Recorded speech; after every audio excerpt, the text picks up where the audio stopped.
Sabe, a gente tem que parar de amaldiçoar tudo que é sentimento.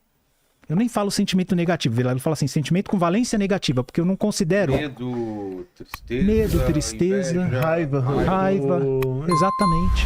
Qual a diferença de rancor e... Qual que é a outra parte? Raiva, rancor. Mas rancor é uma escala, né?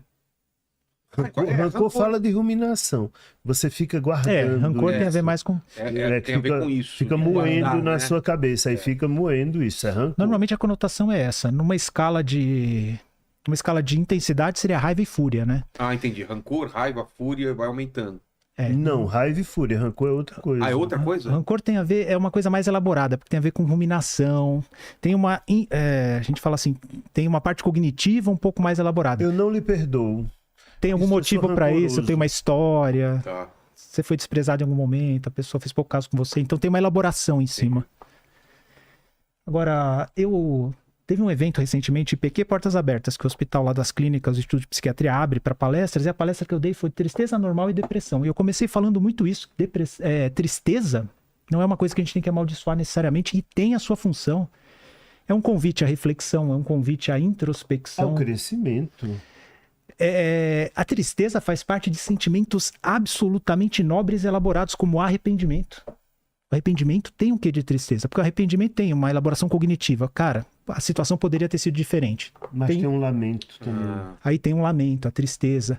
Tem uma coisa de responsabilidade também, porque se você se arrepende, em algum momento você poderia ter tomado uma atitude para a coisa ser diferente. Mas você não pensa que eu esqueci do ato falho psiquiátrico? Vai me perseguir agora isso. Eu quero saber qual é a classe médica que mais tem psicopatas. Olha, vamos começar pela que tem menos. Qual que vocês acham? Não vai dizer que é psiquiátrica, eu não vou acreditar, não. Que tem menos? Menos psicopata? Menos psicopatas.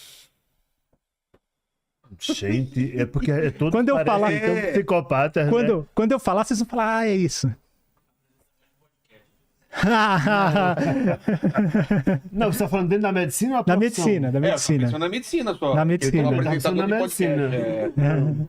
Eu ia Não sei, qual é que tem menos? Pediatra. Ah, tá. Não faz sentido? Faz sentido, faz sentido. Faz muito sentido. E médico de família e comunidade Faz também sentido. tem muito pouco. Então, se for assim, a que tem mais, por lógica, seria... urologista. Não, Fica descontando. não, os... Como é, gente? Me fugiu a O palavra urologista agora. que faz o exame de toque? O geriatra? Não, Geriatra? não, tô pensando no que cuida de osso, no... Ortopedista? Ortopedista. Não, é cirurgião. Por quê? Cirurgião. Porque Não- tem que ser meticuloso, tem que ser... Olha, vou te Eu falar, acho- tem que ter um grau de frieza mesmo, né? Tem que ter. Eu não estou dizendo que todo cirurgião é psicopata, óbvio que não, mas tem que ter você tem que matar alguma coisa dentro de você, porque você abre outro ser humano e você olha para aquilo Tá nas como tuas se mãos, fosse, né? não, e você olha para aquilo como se fosse um trabalho de encanador, É. né? Ah, eu tenho que tirar isso aqui, eu tenho que botar isso aqui, é muita técnica, mas é um serviço de encanador. É preciso desumanizar muito a coisa, né? Verdade. A gente Mesmo pode que não seja elocubrar psicopata. por quê. Eu não sei por quê, nem os estudos dizem por quê. Nem Muito... sei se um cirurgião pode operar algum conhecido, né? Tem um uns que vínculo, operam. Não, tem uns que Sério? operam. Não, eticamente não tem, não Tem é. problema. Não Não. tem, não tem. Você falou de ortopedista. Ortopedistas são os mais amáveis, sem sombra de dúvida. Pois então os que você frequenta. Porque os que eu conheço. Não, a minha esposa que tá aqui do lado. Ela é? Ah, bom. Ela Então é por isso É que ele por tá isso. advogando em causa própria. Agora, eu lhe digo, ela é exceção, porque eu nem conheço uma ortopedista mulher. Tô vendo uma agora. Não é raro. É raro e é uma ortopedista da pesada, cirurgião de pé e tornozelo. né? Mas quando tu falou em cirurgião, veio na minha cabeça de cara neurocirurgião, não tem nada a ver. É cirurgião em geral. Então, para ser bem honesto, eu não tenho preciso isso na cabeça, que eu sei que é cirurgião. Mas uma coisa que, quando eu vi a lista, uma coisa que eu reparei é que entre as especialidades mais competitivas, meio que batia com o número, com maior frequência de psicopatas. Nossa. Curioso, né? Agora que cirurgião tem um ego bem grande, tem. Eu ia falar, se fosse profissão em geral também, o pessoal que trabalha na bolsa deve ter um nível de de psicopatia, né? Deve ter em maior nível, né? Faz parecer mesmo, pela competitividade. Exato, por essa aquela coisa. tensão e desumanizar também. Não sei. E você, Lenny? O quê? Tem mais pergunta pra gente? Ah, sim. Ficou no ar agora, né? Ó, o Rafa, ele mandou aqui o seguinte, ó. Como diferenciar um delírio... Nossa, Rafa? Não, esse aqui é outro. Como diferenciar um delírio de uma experiência espiritual legítima, considerando o contexto cultural, o impacto funcional na vida do paciente e a crítica da realidade. Deu para entender? Deu, ele perguntou e respondeu, na verdade. Essa é uma questão bastante curiosa, que a psiquiatria, ela tem um jeitinho brasileiro de lidar com isso. Como é que é isso? Assim, se uma experiência acontece no ambiente cultural e religioso que dá suporte para aquela experiência, aquilo lá é um fenômeno religioso. Muitas vezes, uma mesma experiência, fora daquele contexto, num ambiente que não dá suporte do ponto de vista cultural e religioso, pode ser uma pessoa que esteja, de fato, delirando ou tendo uma alucinação, né?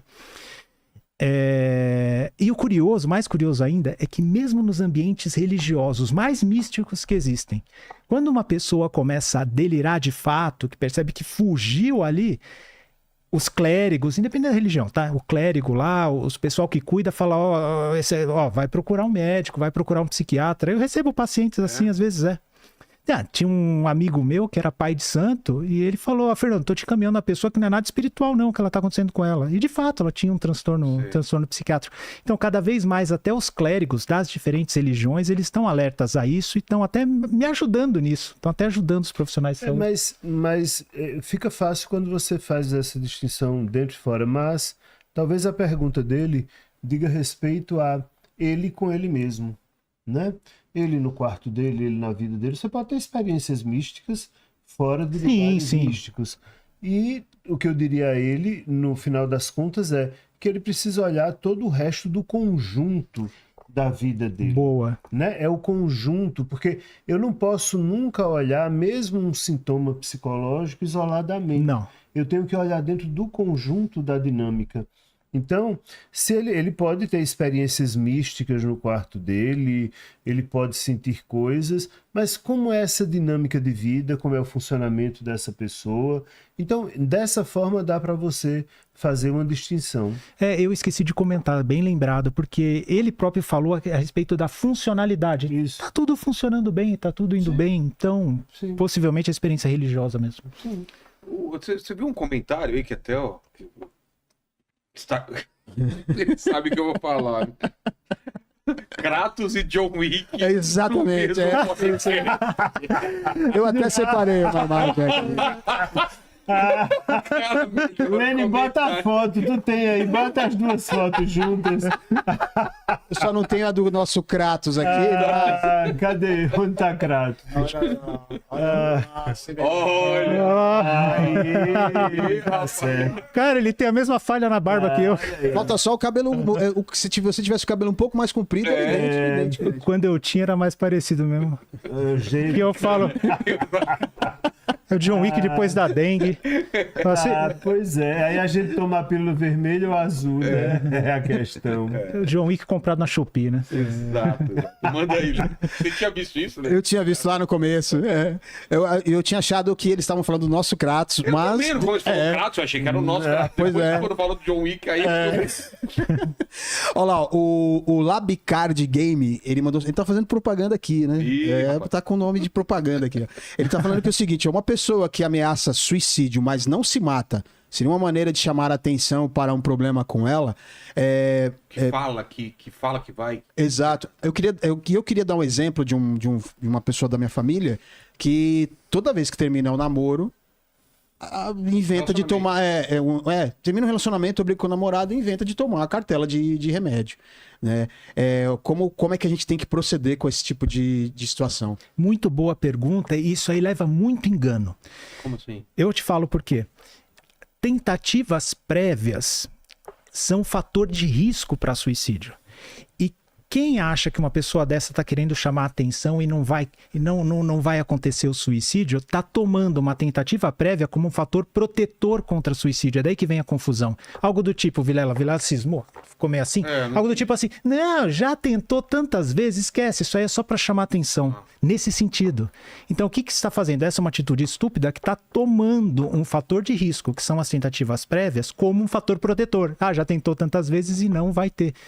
Principalmente em... É um fator agravante, então é o contrário. É um fator de risco, exatamente. É agravante, pode chamar assim. É um fator de risco. E principalmente em moças, isso é muito comum. Por quê? Porque a letalidade dos meios para que as moças usam, normalmente são menores.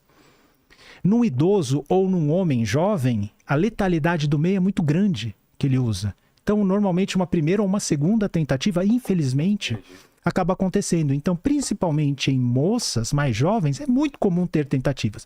E uma pergunta que ele embutiu aí, né, nessa pergunta dele, é assim, ó. Independente se a pessoa tinha uma real intenção suicida ou não, isso no mínimo demonstra uma pessoa que está em sofrimento, não está sabendo lidar com as próprias emoções e precisa de ajuda. Aí que eu queria ver teu comentário, Marcos. Então, o que eu ia dizer é que ainda que a pessoa faça esse tipo de ameaça ou de tentativa para chamar atenção, por exemplo, pode dar certo, pode funcionar. Às vezes a pessoa pode até, nesse momento, nem querer de fato acabar com a própria vida, mas queira chamar a atenção do namorado que foi embora ou qualquer coisa assim. Mas isso mostra um desequilíbrio, como você está dizendo, essa pessoa está em sofrimento, mas mais do que isso, ela está em desequilíbrio psíquico. E ainda que ela não queira, isso pode acabar funcionando. Essa pessoa precisa ser assistida, porque senão ela acaba morrendo de verdade. Não, o que será uma pena. Mas isso acontece. Precisa chamar atenção sobre isso, porque às vezes essas pessoas são vítimas de desprezo. Sim. Ninguém aguenta mais esse papo, de novo. Até comentários muito tristes, do tipo, por que não vai logo de uma vez, sabe? Pelo amor de Deus, né? Você acha que tem um lado mórbido das pessoas também? Vou dar o exemplo aqui daquela garota que a gente até entrevistou, que tem aquela dor mais... a pior dor do mundo, né? E ela tava fazendo uma vaquinha pra eutanásia na Suíça. Eu vi essa história. E aí ela fez um tratamento agora que parece que deu uma diminuída bem legal do negócio. E o pessoal fala, eu paguei pra ela se matar, não pra ela melhorar. O pessoal revoltado com ela, cara. Eu fiz a vaquinha pra ela ir pra Suíça, não pra cometer suicídio. Agora ela tá melhor, cadê meu dinheiro?